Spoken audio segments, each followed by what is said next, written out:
If you want to sell high value creative services, then this video is for you. Over the next few minutes, I'm going to break down the exact processes and strategies that you can use to increase your sales success no matter what service you offer. In case you're new here, I'm Conor McCauley, Managing Partner at Move at Pace, and we help agency owners to scale and one day exit their business if they choose to. Before this, I built a multi-7-figure agency before successfully exiting just a few years back. But when I sold my first logo, the price was a whopping £150, about $200. The last number of brand projects before I exited each top 20k. Of course, the service we provided in each of these projects were at opposite ends of the spectrum, but the process in selling in each of these instances couldn't have been more different either. The original logo was priced the traditional way. I looked at the amount of time it would take to create the output, applied our hourly rate, and got a figure. The project was transactional both in the output and in the cost. Today, I don't even remember the exact identity, and I'm sure it looked beautiful, but it was a sticker at best, not a brand of value. But pricing this way is completely outdated. If you sell service and you price hourly, you are being penalised for being an efficient creative. If you work at a more considered pace, the client could end up theoretically paying more. Without understanding the benefit of this, they might think you're slow, they won't value your work, and well, they'll quickly leave. But if we look at other sectors and how they consider pricing, there's a guy on TikTok and YouTube called Matt Armstrong. He takes the worst damaged luxury cars and rebuilds them to keep or to sell. But in his quest to rebuild a recent Lamborghini Murcielago, he made a stunning realization. Check out this indicator here. If I put a bit of wrap over this, you can see almost as clear as day the Ford logo on there. The side indicator light on the Lambo that he needed to replace 2 of each cost £121 directly from the manufacturer, but he realised that this is the exact same indicator used on a Mark I Ford Focus, and it can be bought on eBay for 1/20th of the price. So the question I have to ask you then is, how can this exact same part be priced with such extreme differences? Well, the answer to this question is the starting point of our journey today. Let's say you create a website or a creative campaign for a local beautification salon. I'm not even sure that's a real word, but it'll do. They sell £20 manicures and £30 waxes all day long across a number of therapists. The truth is that the results of your creative work would result in considerably less value to this business than a project potentially could for a multi-million-pound construction company. I have successfully sold significant brand and web projects to petitions. However, for smaller businesses, the cost is a greater consideration than for a larger company. This makes for, well, a harder sell. And while this challenge is real, I acknowledge that it might be partly based on preconceived notions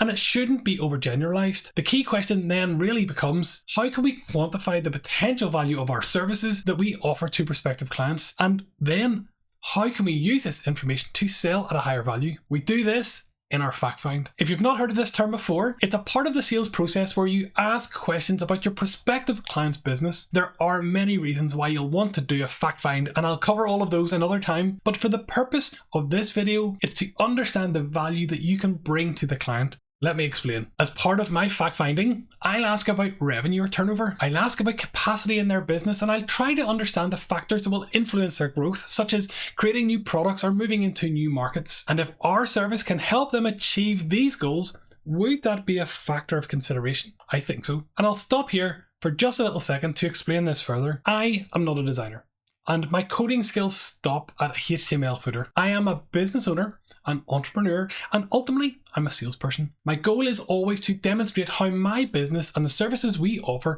can help our prospective clients meet their commercial ambition. I'll pause again, as this is the most important part of the video. Well, maybe the second most important part anyway. Your primary goal is to show the potential commercial value of your service to your client's business. And we do that not by talking about creative, because it will always look beautiful, nor do we talk about the coding language or the platform of the site that we're about to build. Instead, we tell them how the outcome of these functions will meet their objectives, because the truth is, that's the only thing that they care about. Good. The second stop on our journey to high value selling is the target market. A bottle of water costs 50p in a supermarket, £2 in a convenience store, and €12 at least in an Ibiza nightclub. And it would be priceless to somebody dying of thirst in the desert. The product is the same, but the audience or the location is entirely different. And this is the same when it comes to selling high value services. You have to go where the money is. Now you can take this literally and head to the bigger cities, or figuratively and look at market sectors that are more affluent than others. I have seen some agencies do fantastic things working with banks or in the pharmaceutical industry, and others are premier brand agencies for hospitality venues worldwide. These teams have made conscious decisions to target high value clients, and with an acute focus, they have become incredibly successful at doing so. But I live in the real world, as do you, and many of you watching this video will have an agency just like my own. We'll take on almost any client if they're willing to pay our prices. But let me ask you this. Are you actively marketing to lower value clients? Or is your brand language and presentation attracting them unconsciously? Now, I'm not shooing anyone away from our door, and nor should you. These clients are often the bread and butter of agencies, and they provide the foundation for growth and allow us to build the experience and knowledge required to demonstrate commercial value, there it is again, to others. But if you're marketing to lower value clients every single day, even unconsciously, your efforts will be reduced elsewhere. What creatives often don't understand is that businesses view their investment in your services as a risk. What if the rebrand goes wrong? What if the conversion rate drops on our site? The truth is that our experience mitigates a lot of this risk. Of course, things will happen, but the reduction or the reducing of the perception of risk and highlighting the commercial opportunities is critical to becoming that preferred supplier. For example, well, if you were going for eye surgery, would you want the cheapest option or the best option? Of course, price might be a consideration for you, but not if the true cost is never being able to see again. Now, rarely are creative services a life or death scenario for a person, but it could be for a business. And this, at the back of their mind, is what the client is thinking. They will learn to love their brand or their website. The truth is, if it doesn't do what it's meant to do commercially, that's a bigger issue. So we understand that, right? Demonstrating experience and presenting the benefits of your and our creative services helps to overcome objections. It also positions your business to help them capitalize on the opportunities that will help your clients meet their commercial objectives. And this is the key to selling high value. If you're enjoying this video, thank you. I just want to let you know, first and foremost, that I've left a link in the notes below to the new courses section on moveapace.com. Please go and check that out because there's new content and courses being shared there regularly, and everything on my site will help you scale your agency further. So, what are the examples of commercial value, I hear you ask? Increased revenue, increased profitability, most importantly, moving into new markets or supporting new products or services, recruitment and retention. All of these things are considerations that a commercial manager, an MD, an FD will be considering. Now, many of you will be scratching your head and asking how we find out this information from our clients. The answer won't shock you.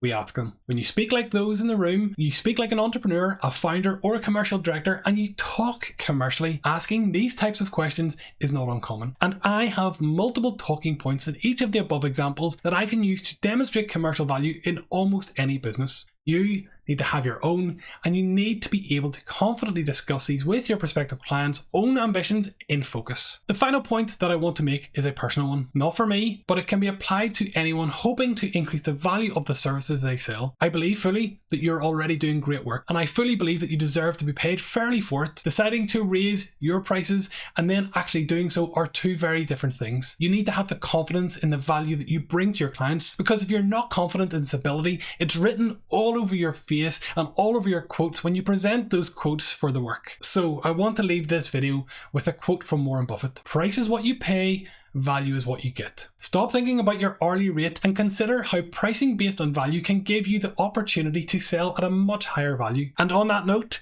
if you're going to take action, move at pace. Thanks as always for watching. Don't forget to like and subscribe to stay updated with my latest content, and I look forward to seeing you in the next video.